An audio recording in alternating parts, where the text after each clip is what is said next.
What is up, everybody? Welcome into the Fantasy Tap.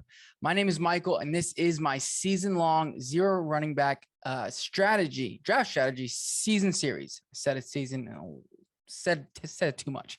Anyways, welcome in.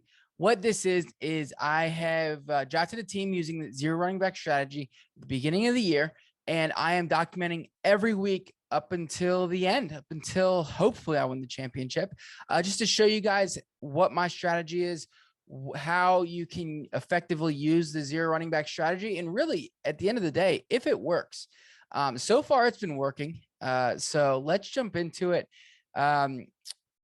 Into my matchup, I'm going to recap my matchup this past week, preview my next week, and then what moves I made throughout this week. So let's jump into it right now. I have got my screen up here for you guys. This is my matchup this week. Let's go to my last week's matchup. All right, here is my matchup last week. I did win. I got the W. I actually had the most points in the league, scoring 154, and that's thanks to Kyler Murray, Darrell Henderson, even D-Hop, CeeDee Lamb, Darnell Mooney even outscored his projected points. And then, of course, the Dallas defense. It was a good day for them, putting up 15 points. So very, very pleased with my team and how it performed. Like I said last week, I really needed, my three receivers, my Devontae Adams, D-Hop, and CeeDee Lamb to really perform this week, as well as Kyler Murray, to pull out a win. And they did. At the end of the day, you're looking at it. His guys, his three wide receivers, his tight end, and his running back too, Austin Eckler, did not perform well. They didn't, and that's really what carried me to victory. So very, very pleased with it. For some reason, the waiver wires over here in this section aren't loading for some reason. So the waivers have processed. So I will go over with you guys, what I did, what moves I made, and what moves I didn't make. Here's my bench real quick, just so you guys can see. I did leave Lat Murray on the bench, and I did leave AJ Green. At the end of the day, it didn't hurt me. Got the dub, and I, pretty pleased with it. So let's go over to my team. Currently, this is my team. As you can see, I've got some players on bye. I've got CeeDee Lamb on bye, Dawson Knox, Alexander Madison, of course. So that does kind of leave me limited here. As you can see, I don't have the tight end spot filled yet. Zach Ertz, I have I'll show you guys real quick. I have a waiver claim out for him, $11 out for him, hoping I can get him. That would be a great addition, especially with Dawson Knox's hand. I am going to be dropping Marlon Mack. I do want to keep Marlon Mack because of the trade rumors. However, I just look at my bench. I don't want to drop Madison because of what we've seen so far. I don't want to drop Sony Michel because if something happens to Darrell Henderson, I really, really need that backup running back there to handcuff somewhat. Lat Murray, I know he's banged up, but I think down the stretch, he could be an asset to my team. And I just picked up Ramondre Stevenson. I like his usage.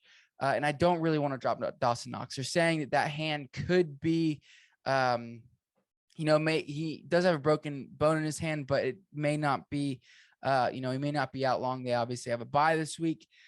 So don't really want to drop him. Now, let's see what moves I made. I picked up, like I said, Ramondre Stevenson. I got him for $11. I'm not sure if anybody else bid on it because, like I said, for some reason, it's not loading today. And then I also picked up the New Orleans defense for $7. Kind of expensive, but with the Dallas Cowboys on a bye week and the New Orleans Saints having a really, really nice matchup coming off of a bye week, going up against the Geno Smith-led Seattle Seahawks. Really, really like that matchup there. And like I said, I'm trying to get Zach Ertz. Zach Ertz is my target. There's not many other tight ends on. I mean, Evan Ingram, Robert Tonyan, Njoku, Jonnu Smith, guys like that. I mean, it's clear to me, I don't know if you guys agree or not. It's clear to me Zach Ertz is the best option on the waiver wire for me. So if I don't get him, I do have some backups. I can go for Robert Tonyan and hope he gets in the end zone. I can go for Evan Ingram with, Kadarius Toney out potentially this week. Even Jonnu Smith, I could go after. So I do have some options there. That's kind of what I'm looking at, as far as my team makeup this week. I have to play AJ Green. I have to play Darnell Mooney.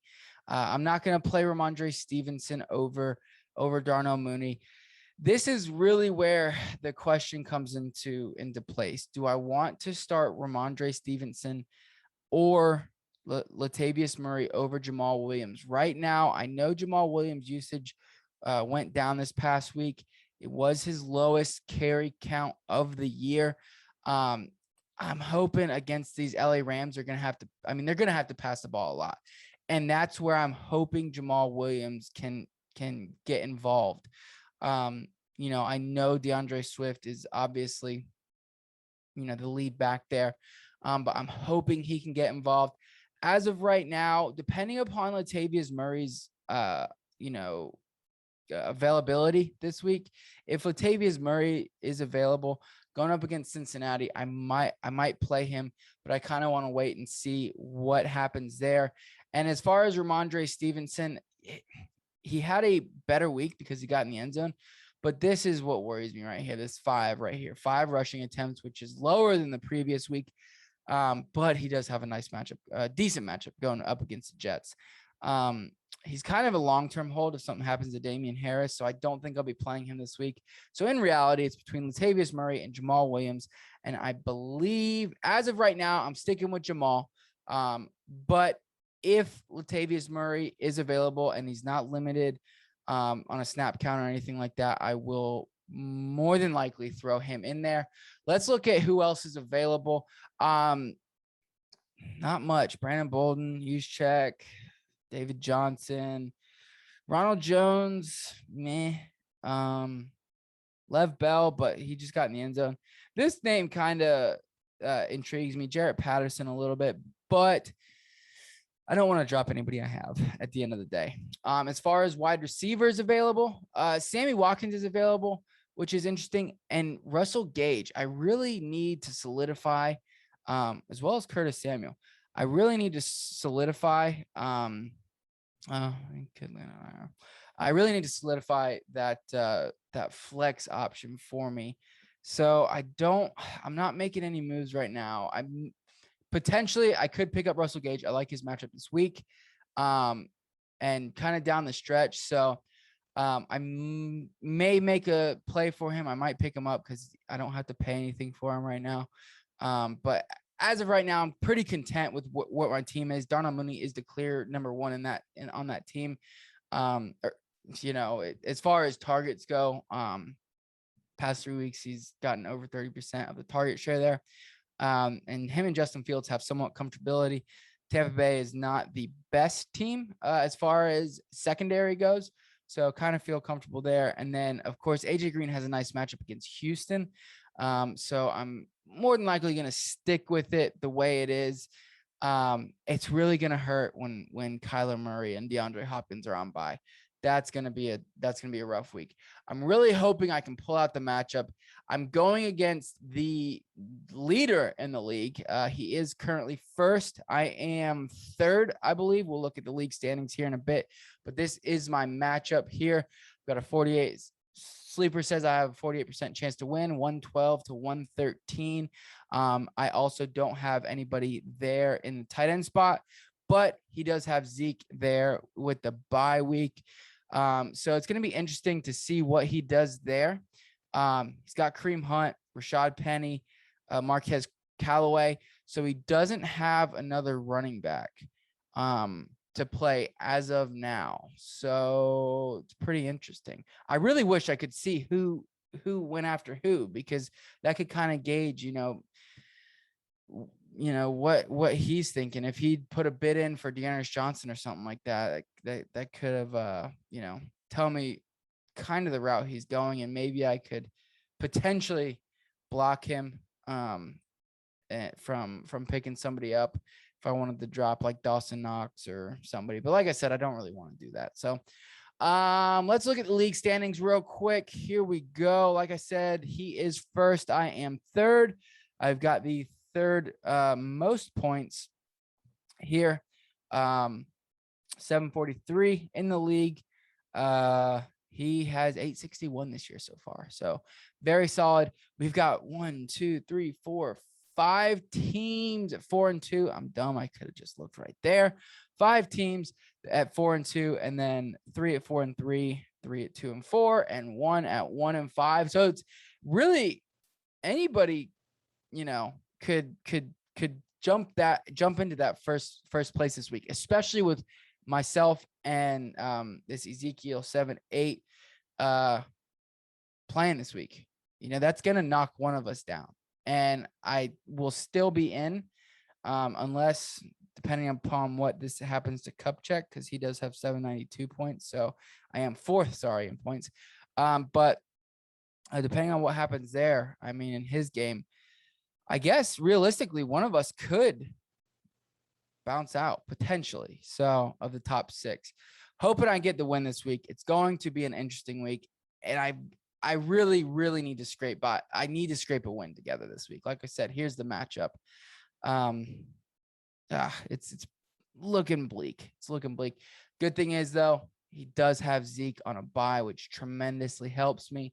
And if I can get Marquise Brown, Mike Evans, to have, not their best weeks, and even Mecole Hardman to not do anything, that would be very, very helpful. So yeah, that's kind of where I'm at. I didn't get D'Ernest Johnson. I put a small bit in for him because let's see, I don't have that much fab left. I have 68. So I have decent, but it's not. I'm the second lowest as far as fab goes. So I'm trying to be, pretty conscientious there. Really want to go into the last few weeks with like $50. That'd be really nice. I even thought about making a move. One of the moves I thought about making before I let you guys go, I thought about moving Davante Adams and sending an offer for Calvin Ridley and Javonte Williams. Now, I don't know if he'd take it, but that would solidify that running back 2 spot I have there. I could just throw Calvin Ridley there into that first wide receiver spot. Might throw that trade out there today. Actually, you know what? Let's go ahead and do it. Let's go ahead and do that right now. And I will let you guys know, because listen, I know it's Davante Adams, but I really, like I said, looking at my team real quick, I need to solidify. I need to solidify. I really do. And that means if I do that, I could throw CeeDee Lamb in that flex spot. In that wide receiver 3 spot, and just cycle in Darnell Mooney, AJ Green there. Or even, if one of these running backs can step into a role, then one of them. So let's throw that out there, and I'll let you guys know what happens there. Trade for him. Where is he at? Let's go right. Yep. Okay, cool. Players to acquire. Calvin Ridley and Javonte Williams. Receive. Boom. Players to acquire. D. Adams. It's risky. This is a really risky play. I mean, Calvin Ridley has not been doing much, but in my opinion, it's kind of like a buy low option. So, and like I said, he's got a really nice week coming up. Nerve-wracking, but I think it could pay off for me. I really do. So I'm just going to take a look at one thing real quick before I send that out there. Yeah, he is wide receiver 47. Hasn't been doing much, but Miami, Carolina, New Orleans, Dallas, New England, Jacksonville, Tampa Bay. And the good thing about it too is he's already had his bye week. He's got a pretty rough schedule in the back half of the draft, or back half, but I've got to get to the playoffs, and I think this would help me. Also, I really think Javonte Williams is going to step into a role. He's currently the running back 35 in this league. But he's getting a little bit more consistent pass work. And I really do think he's got a solid chance to be a top 24 at least, and potentially top 15 running back, the rest of the way out. His schedule ends like this: Washington, Dallas, Philly, a bye in week 11. Other than this week, this week's Cleveland. Bye in week 11, then the Chargers, Chiefs, Detroit, Cincinnati, Las Vegas, and the Chargers again. If you have sleeper, they're all green. All the really, really nice matchups. So I really do think that he will have a solid ending to the year. Fingers crossed. If this happens, it solidifies that those 2 spots for me. I don't have to worry as much moving forward. So it is a big loss to my team, but at the end of the day, I can keep a potential top 12 wide receiver, even though he hasn't been doing that. And I can add another solid running back. If that happens, I would probably just go ahead and drop Ramondre Stevenson. That would probably be my next play. So, all right, guys, that is it. That is what I have for you. Thanks so much for tuning in. Let me know what you think I should do. Let me know if you think I should make this trade, if it goes through, and whatnot. So we'll see you next time. Thanks so much for tuning in.